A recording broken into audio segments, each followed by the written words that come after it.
What's going on, everyone? It's me again. Welcome to this third episode of the Watch Brothers. I am your host David, and today I want to talk to you about a topic that I wish I considered long ago when I first started collecting watches, because it sure would have saved me a lot of time, a lot of money, and most importantly, it would have spared me one or two regrets. Today I want to talk to you about how to start collecting watches. Where should I start my watch collection? Because honestly, most of us get into this hobby very much seamlessly and unaware that we're going down a very deep rabbit hole. And because of that, we're also very likely to make some poor choices and end up with one or two regrets. So today I want to divide this episode in two parts. First, I want to share with you some tips and some of my experiences throughout these years collecting watches, and that I think are worth taking into account. And second, I want to show you 6 watches that I had very positive experiences with, that I think pack very good value for their price and that are very good options if you are considering starting a watch collection. So without further to say, let's go to the intro and get this thing started.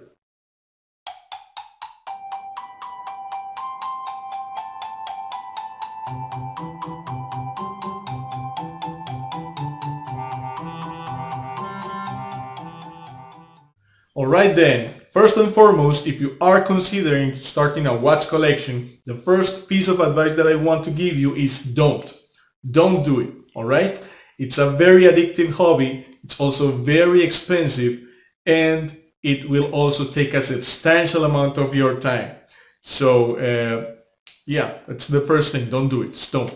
But since you're already here, and I presume you've already decided to start a watch collection, all I can tell you, it's a really fun hobby. It also gives you a lot of satisfaction, and but it is a good idea to take some further advice that I do have for you. So let's continue. Second advice: in order to make informed decisions, you need to get informed. You need to educate yourself.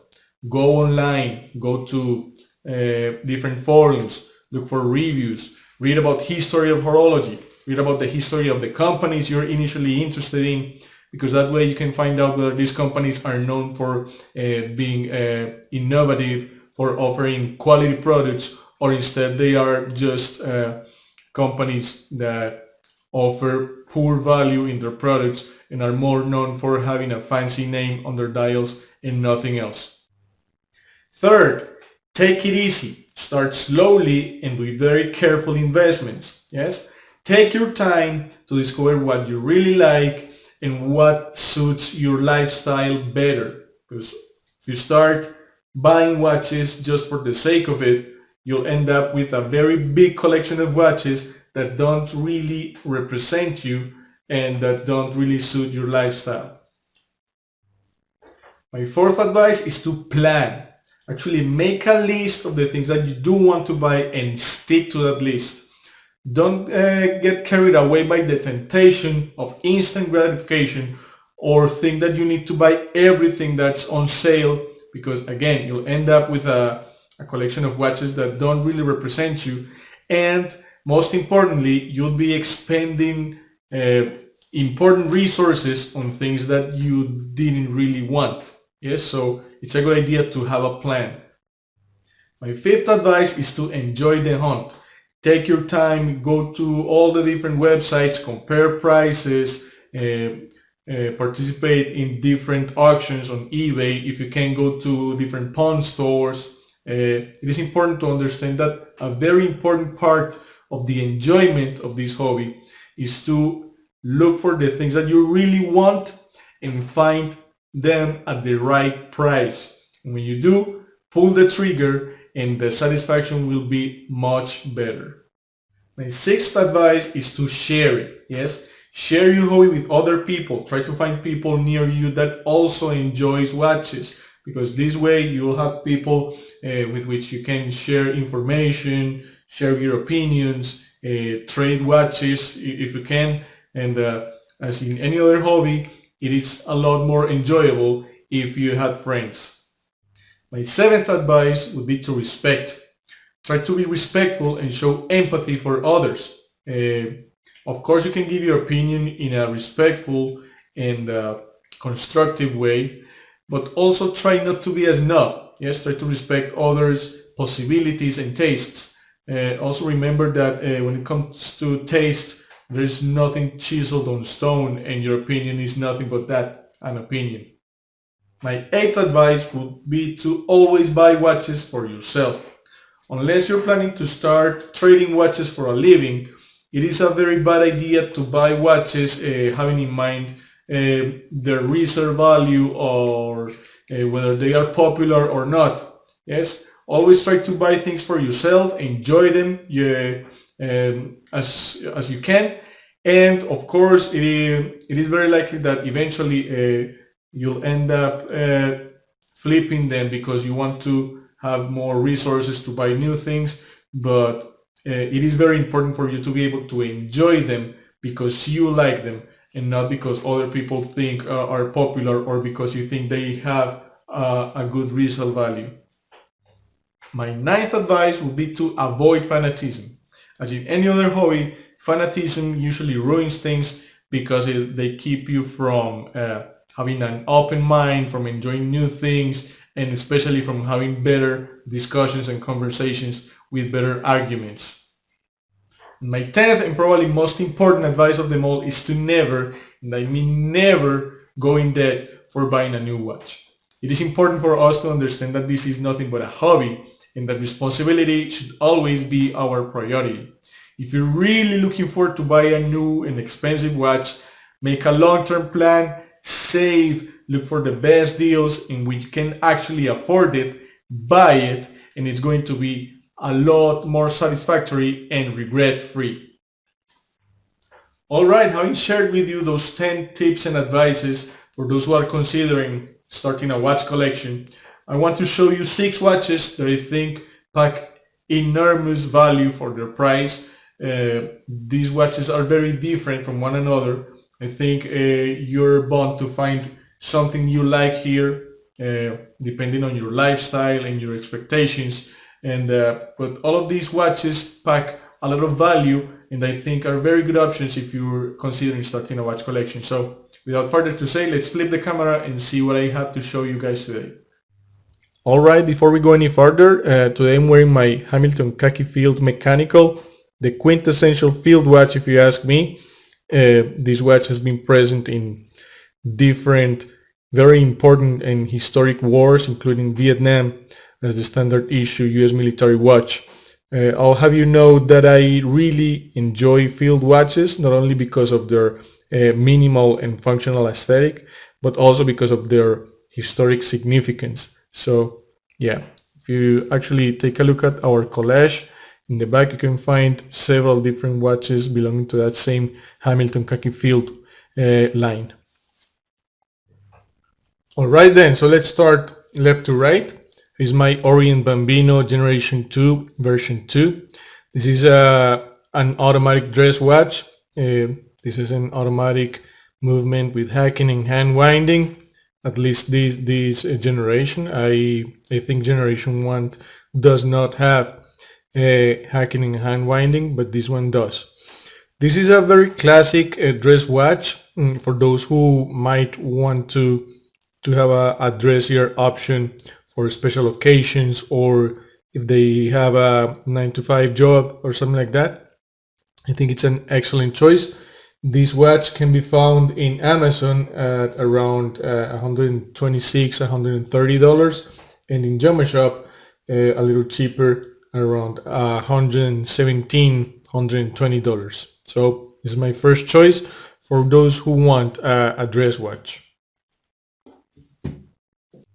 Choice number 2 is another field watch. This is the Seiko SNK809. This watch actually comes with a different case finishing, yes, with a bead blasted finishing more similar to this one. But one day I got bored and I decided to change it to a brushed finishing. Some of you might think that I ruined it, but I'm actually digging it. I like it. This watch also comes with an automatic movement, but it has no hacking and no hand winding. Yes, this is a more basic movement, but it's still a very good watch. Also, it comes with a see-through case back for those who are starting collecting mechanical watches. This might be cool because it helps you get familiar with the workings of a mechanical watch. This watch has incredible value. I would say it's actually hard to compete with because this is an automatic watch from a very prestigious brand that you can get for under $80. Yes, as of now, as this video is being filmed, you can find this watch at $79.99 in Joma Shop. So it's really hard to beat.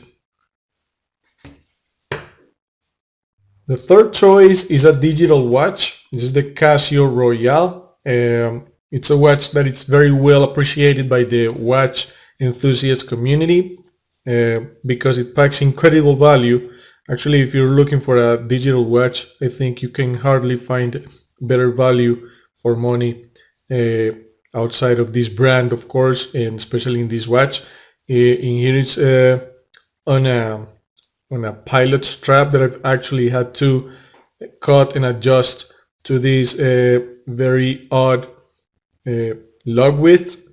Again, some of you might think that I ruined this strap, but I think I like it. I think it pulls it off. This watch is called Casio Royale because it shares some aesthetic cues with a watch that was featured in one of James Bond's films, in Casino Royale, the classic one. This watch can be found very well under $30 in Amazon and in Joma Shop as well. So again, it's hard to beat this watch in terms of value because under $30 you can hardly go wrong with this brand.